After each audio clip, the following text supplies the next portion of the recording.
मी सदानंद मोरे. महाराष्ट्र मंथनमध्ये आपणा सर्वांचं मनपूर्वक स्वागत. छत्रपती शिवाजी महाराजांच्या राज्याभिषेकाची चर्चा करताना आपण एक गोष्ट सांगत होतो की राज्याभिषेकामुळं ज्याचा राज्याभिषेक झाला त्याला राजन्यत्व प्राप्त होतं आणि आपल्या परंपरेमध्ये किंबहुना खरं तर जगातल्या अनेक ठिकाणी राजाला काहीतरी त्याच्यामध्ये दैवी अंश असतो असं मानलं जातं. आपल्या परंपरेतल्या भाषेत सांगायचं म्हणजे आपल्याला भगवद्गीतेच्या 10व्या अध्यायाकडे जाता येईल. तिथे श्रीकृष्णाने आपला विभूती योग सांगितलेला आहे आणि तिथं असं म्हटलंय की राजा ही माझी विभूती आहे माणसांमध्ये, नराणांच नराधिपम असं म्हटलंय. नराधिप म्हणजे राजा, तर माणसांमध्ये मी राजा आहे. आता इथे महत्त्वाचा मुद्दा कोणता येतो की हे गृहीतच धरलेलं आहे की काही एक अंश असतो, परंतु सगळ्याच राजांमध्ये तो असल्यामुळं काही राजे जे आहेत ते त्यांच्यापेक्षा श्रेष्ठ म्हणजे त्यांना थेट अवतारच मानावं लागतं, अशी कल्पना आहे. आणि शिवाजी महाराज अशा अवतारांच्यापैकी एक होते. ही कल्पना त्या काळामध्ये सर्वत्र रूढ झालेली होती. आता त्याचं प्रतिबिंब कुठे पडतं, कुठे दिसतं आपल्याला? पहिल्यांदाच आपण एक गोष्ट पूर्वी सांगितलेली आहे की राज्याभिषेक झाल्यानंतर आपलं राज्य आहे, आमचं राज्य आहे हे सांगण्यासाठी ज्या अनेक गोष्टी कराव्या लागतात त्यातली एक गोष्ट म्हणजे आमच्या राज्याचा कारभार आमच्या भाषेतनं चालतो. आणि तेव्हाचा राज्यकारभार हा आपल्याला कल्पना आहे की पर्शियन भाषेतून चालायचा.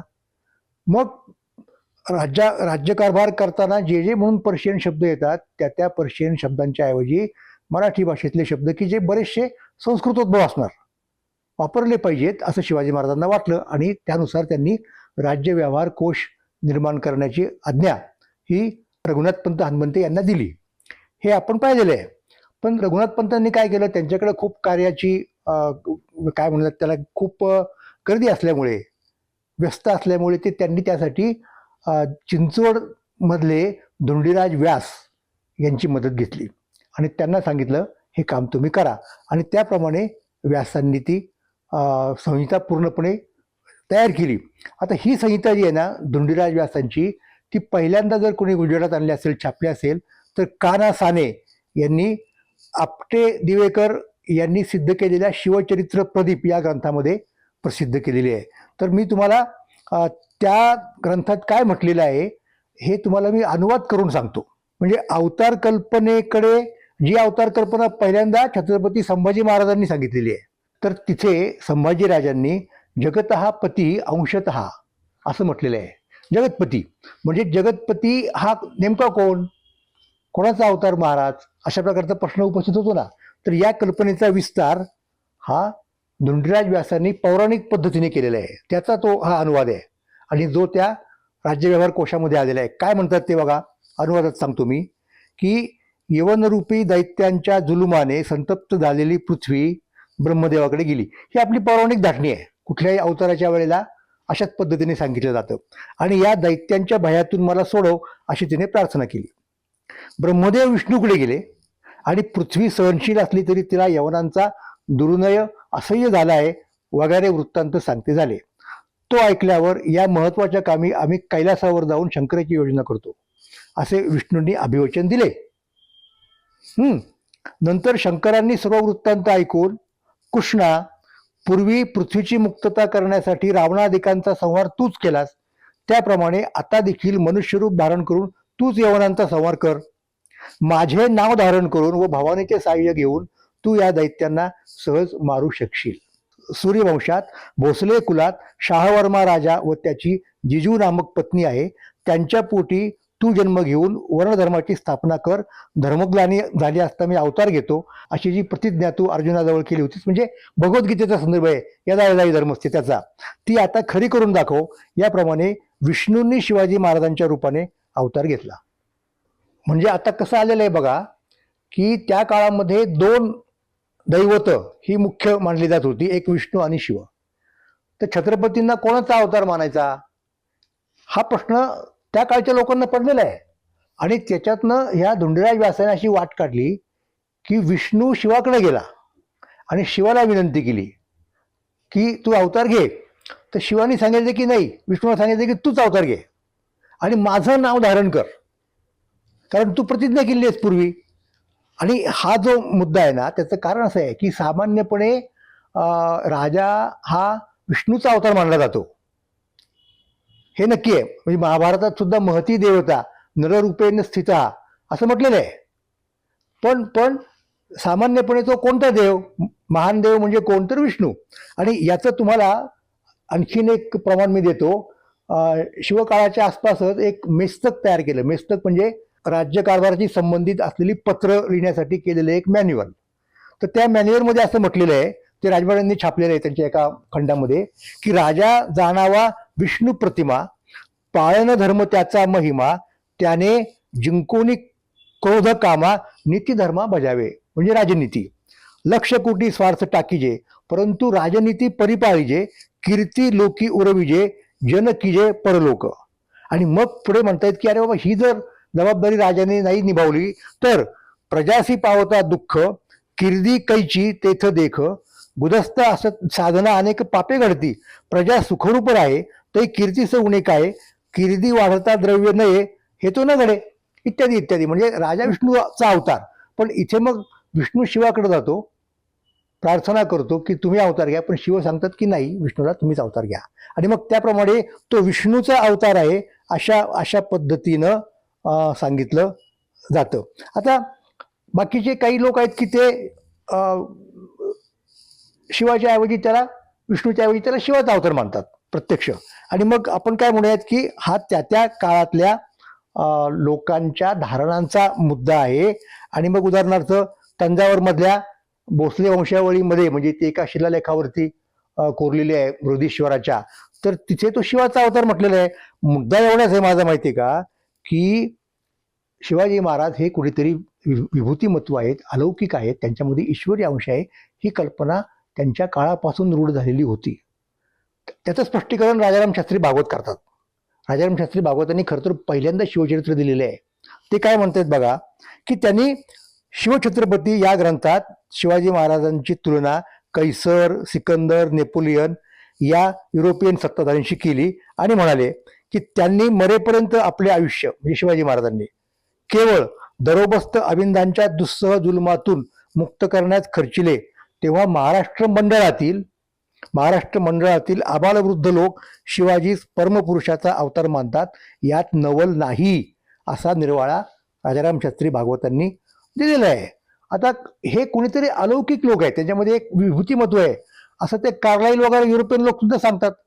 आणि त्यांनी सांगितलेल्या त्या विभूतींशी, म्हणजे कार्लाईलनी आणि महाराजांची तुलना राजाराम शास्त्री भागवत आणि चिवी वैद्य यांनी केलेली आहे. म्हणजे मुद्दा असा आहे की ही परंपरा आपली आहे की त्या राजाला दैवी अंश तर मानतच मानायचं, परंतु आणखीन जर काही वैशिष्ट्य त्या राजामध्ये असेल तर तो खरोखर एक अवतारीच होय असं सांगितलं जायचं. आणि शिवाजी महाराजांच्या बाबतीमध्ये अशा प्रकारे अवतार मानला जाण्याची पद्धत त्याला पहिल्यापासून, म्हणजे समकालीनांपासून. इथे आपल्याला शिवाजी महाराजांची तुलना कृष्णाशी करता येते. कृष्णाला आपण अवतार मानतो, विष्णूचा अवतार मानतो, परंतु कृष्णाला देवत्व देण्याची प्रक्रिया ही कृष्णाच्या हयातीतच सुरू झालेली आहे, सुरू झाली होती, असं आपणाला महाभारताच्या मध्ये जे पुरावे आहेत, हरिवंशामध्ये जे पुरावे आहेत त्यावरून दिसून येतं. अशी भावना लोकांच्या मध्ये, हे लोकोत्तर कृत्य आहे, ही काही साधी गोष्ट नाही, ही असामान्य घटना आहे. म्हणजे सामान्य गोष्ट नव्हे असं सभासद म्हटल्याचं मी तुम्हाला सांगितलंय. मग ही अशा प्रकारचं असामान्य कर्तृत्व करणारा हा नक्कीच साधा माणूस नव्हे, तो असा अवतारी पुरुष असला पाहिजे, अशी कल्पना तेव्हापासून रूढ झालेली होती कृष्णाच्या बाबतीत सुद्धा. आणि तशीच ती शिवाजी महाराजांच्या बाबतीत झाली. हा, तर धुंडीराज व्यासांनी काय केलं, शिवाजी महाराजांचं नाव हे शिवाजी आहे, म्हणजे ते शिववाचक आहे, तर त्याची सुद्धा संगती लावायला पाहिजे, म्हणून ती अशी लावली त्यांनी की शिवानी सांगितले की अवतार तुम्ही घ्या असं विष्णूने सांगितलं, पण नाव माझं ठेवा. तर ही एक वेगळ्या प्रकारची समन्वयात्मक भूमिका महाराष्ट्रामध्ये तुम्हाला दिसतं की जे इतरत्र दिसत नाही. विशेषतः खाली दक्षिणेमध्ये कर्नाटकात वगैरे शैवपंथ आणि वैष्णवपंथ यांच्यामध्ये फार मोठा झगडा झाला. शिवाचे भक्त आणि विष्णूचे भक्त. तशा प्रकारचा झगडा, तशा प्रकारचा संघर्ष महाराष्ट्रात नाही येऊ शकला. याचं कारण वारकरी संप्रदायाची पहिल्यापासूनची भूमिका आहे. त्यांचा जो विठ्ठल आहे तो शिव आणि विष्णू यांचा समन्वय आहे. माझा सांगायचा मुद्दा काय आहे की त्यांना लोकांच्या मनामधली भावना काय होती ते असतानाच त्यांना ते अवतार आहेत अशा प्रकारची भावना लोकांच्या मध्ये निर्माण होणं, याच्यावरूनच त्यांचा पराक्रम, त्यांचं कर्तृत्व, राज्यामागची म्हणजे राज्य निर्मिती मागची त्यांची जी भावना आहे ती लक्षात येते आणि लोकांच्यापर्यंत ती कशी पोहोचली, लोकांनी त्यांना कसा प्रतिसाद दिला हे आपण समजू शकतो. तर ज्ञानेश्वर नामदेवांच्या काळात काय, स्वतः शिवछत्रपतींच्या काळात काय, किंवा अगदी पेशव्यांच्या काळात सुद्धा आपले लोक विचार जो करायचे तो या पौराणिक चौकटीतनं करायचे. त्यामुळं ती चौकट गृहीत धरून आपण त्या काळातल्या घटनांचं, व्यक्तींचं मूल्यमापन करायला पाहिजे, परीक्षण करायला पाहिजे. आपण आज जेव्हा विचार करतो, आतला मधल्या काळामध्ये असं झालं की आपण सेक्युलरिझमची एक कल्पना आणली की सेक्युलरिझममध्ये काय असतं की सगळा जो विचार आहे तो अशा पद्धतीने म्हणजे दैवी पद्धतीने न करता देव वगैरे पारलौकिक शक्ती कुठे न आणता करता आला पाहिजे. आता इथे मला एका गोष्टीचा खुलासा केला पाहिजे. जेव्हा आपण ऐतिहासिक पुरुषांचा विचार करतो तेव्हा तो विचार त्यांना मानव समजूनच करायला पाहिजे. तो का, त्याचं कारण सांगतो तुम्हाला.